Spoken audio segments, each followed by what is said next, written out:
Good morning बच्चे। आज हम आप लोग को संस्कृत व्याकरण में निबंध पढ़ाने जा रहे हैं। निबंध का हिंदी कैसे जानेंगे, तो सबसे पहले हम दुर्गा पूजा पर देखेंगे। जैसा कि लिखा हुआ है यहाँ पर देख रहे हैं, ज आश्विने शुक्ले पक्षे प्रतिवर्षम दुर्गा पूजयंती भारतवासिन, अर्थात भारतवर्ष के लोग आश्विन मास के शुक्ल पक्ष में प्रतिवर्ष दुर्गा पूजा मनाते हैं, अर्थात दुर्गा जी का पूजा करते हैं। अब हैं विशेषेण भारत देशस्य पूर्वस्याम दक्षिणस्याम दिशि बंग, असम, अरुणाचल, मणिपुर, त्रिपुरा, मेघालय, मिजोरम, नागालैंड, बिहार, उड़ीसा, आंध्र, तमिलनाडु आदि राज्येषु अयं महोत्सवः उत्साहेन प्रवर्तते। कह रहा है विशेष रूप से दुर्गा पूजा भारतवर्ष के पूर्व और दक्षिण दिशा में, जैसे हो गया बंगाल, असम, अरुणाचल, मणिपुर, त्रिपुरा, मेघालय, मिजोरम, नागालैंड, बिहार, उड़ीसा, आंध्र प्रदेश, तमिलनाडु इत्यादि राज्यों में इस महोत्सव का उत्साहपूर्वक मनाते हैं। देवासुर संग्रामे महिषासुरेण भयंकर युद्धम प्रवृत्तम। करा देवासुर संग्राम में, देवताओं के समय में महिषासुर से भयंकर युद्ध हुआ। तस्मिन् विजयार्थम सर्वे देवाः मिलित्वा संयुक्ता शक्तिं निर्माय अयुध्यन्त। उनके विजय के लिए सभी देशवासी मिलकर के संयुक्त रूप से शीघ्र ही शक्ति का निर्माण किए। अतः यं पूजा शक्ति पूजा भी कथ्यते।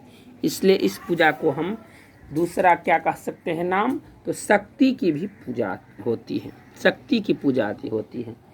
दुर्गा पूजा से आपको शक्ति आएगा। अब है दूसरा निबंध जो है सो दीपावली है, यहाँ पर लिखा हुआ है ना। अब दीपावली में क्या सब होता है, दीपावली कैसे मनाते हैं उसके विषय में देखिए। करा प्रतिवर्षम कार्तिक मासस्य अमावस्यां तिथौ अस्माकं गृहेषु दीपमालिका सज्जन्ते। करा प्रतिवर्ष कार्तिक मास की अमावस्या तिथि को हमारे घरों में दीपमालिका, दीप जो हैं सो सजाते हैं। हम लोग दीप बना करके उसको सजाते हैं। रामः लंकां विजयते यदा अयोध्याम अगच्छत् तदा अवधवासिनः दीपान् प्राज्वल्य प्रकाशम उत्सवम च कुर्वन्। कर राम जब लंका से विजय प्राप्त करके अयोध्या लौट रहे थे, तब अवधपति अयोध्या के जितने भी लोग थे उनके खुशी में, आने की खुशी में दीप पूरे जला दिए। पूरे अयोध्या में दीप को प्रज्वलित कर दिए, प्रकाश उत्सव कर दिए उनके खुशी में, आने की खुशी में। अतएव परंपराक्रमेण प्रतिवर्षम भारतवासिनः दीपवाल्याः आयोज्यं कुर्वन्ति। इसलिए परंपरा से प्रतिवर्ष हम लोग भारतवर्ष में दीपवल्या अर्थात दीपावली का आयोजन करते हैं। अनेन उत्सवेन सह बहुना मुत्सवानां समागमो भवति। अनेक उत्सव के साथ अनेक लोग इसमें समाहित होती हैं। धन्वंतरि जयंती, हनुमान जयोत्सव, जन्मोत्सव, नरक चतुर्दशी, लक्ष्मी पूजा, दीपावली, अन्नकूट, भ्रातृद्वितीया, यमुना स्नानम, चित्रगुप्तम, गोवर्धन पूजा इत्यादि। कह रहा है जो जब दीपावली प्रारंभ होते हैं तो उससे पहले ही धन्वंतरि जयंती होते हैं, हनुमान जन्मोत्सव, नरक चतुर्दशी, फिर इसके बाद लक्ष्मी पूजा, दीपावली, अन्नकूट, भ्रातृद्वितीया, यमुना स्नान, चित्रगुप्त पूजा, गोवर्धन पूजा इत्यादि पूजा होते हैं। उत्सवोऽयं उत्सवानां समूहः अस्ति। उत्सवों के समूह को ही उत्सव कहा जाता है। अब 2 निबंध आप लोग देखे हैं, इस निबंध सबको याद करना है। आगे आप लोग को हम तीसरा निबंध दिखा रहे हैं शरद ऋतु पर। शरद ऋतु कब आते हैं और क्या क्या इसकी विशेषता है। कर आश्विन कार्तिक मासो शरद ऋतु भवतः। कर आश्विन मास के कार्तिक मास में आश्विन और कार्तिक मास में शरद ऋतु होते हैं। वर्षा काले समाप्ते प्रतिवर्षम अयम ऋतु महता उत्सवानां समूह भवति। वर्षा ऋतु समाप्त होने के बाद प्रतिवर्ष यह ऋतु महान उत्सव के समूह होते हैं। आकाशः निर्मलः भवति, आकाश निर्मल होते हैं। चंद्रः प्रकाशते, कमलानि पुष्पाणि च विकसन्ति। चंद्रमा में प्रकाश होता है और कमल के फूल जो हैं विकसित होते हैं। विविधानि पुष्पाणि वृक्षेषु लतासु च जायन्ते।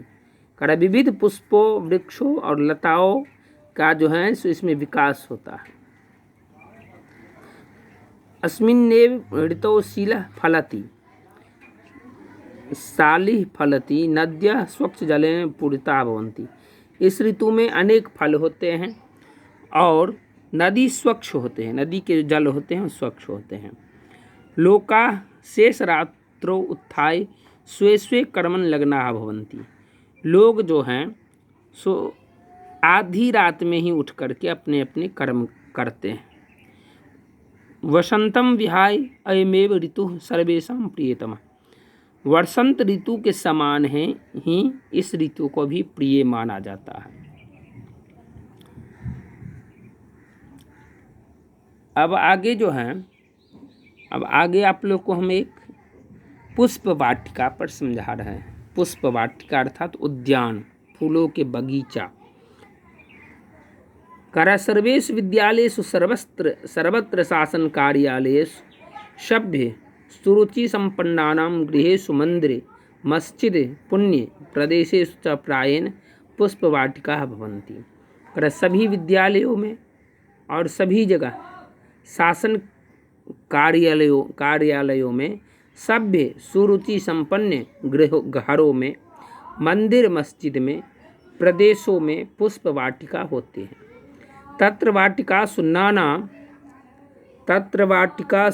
नाना विविधानि पुष्पाणि विकसन्ति। वहाँ वाटिका में अनेक प्रकार के फूल विकसित होते हैं। तत्र अनेके फल वृक्षाः अपि आरोप्यन्ते। वहाँ अनेक फल के वृक्षों को रोपते हैं। वाटिकानां रक्षणाय संरक्षणाय च मालाकारः नियुक्तः भवति। वाटिकाओं के रक्षा के लिए और फूल को में जल देने के लिए मालाकार अर्थात फूल की देखभाल करने वाले नियुक्त होते हैं। सह पुष्पाणां फलानां च वृक्षान् आरोपितान् रक्षति। वह फूलों के और फलों के वृक्ष को रोपकर उसका रक्षा करते हैं, संवर्धन करते हैं, सुंदर फूल लगाते हैं। लोकाः वाटिकासु प्रातः भ्रमणं कुर्वन्ति। लोग वाटिकाओं में प्रातः भ्रमण करते हैं। फलानि प्राप्नुवन्ति, फल प्राप्त करते हैं। पुष्पाणि दृष्ट्वा, पुष्पों को देख करके नयनानंद लभ्यन्ते, बहुत ही आनंदित होते हैं। तो इस प्रकार आप लोग क्या करेंगे, तो अभी जो 4 निबंध बताए हैं, इस चारों निबंध को वीडियो के माध्यम से कॉपी पर अंकित करेंगे निबंध को। इसके बाद इसका अभ्यास करेंगे, याद करेंगे। इसके बाद जैसे जैसे हिंदी बताए हैं उसको कॉपी पर लिख लेंगे। फिर इसके बाद उसको देख लेंगे और अपने से कंठस्थ करके उसको याद करेंगे। ठीक है, अगली कक्षा में फिर देखेंगे।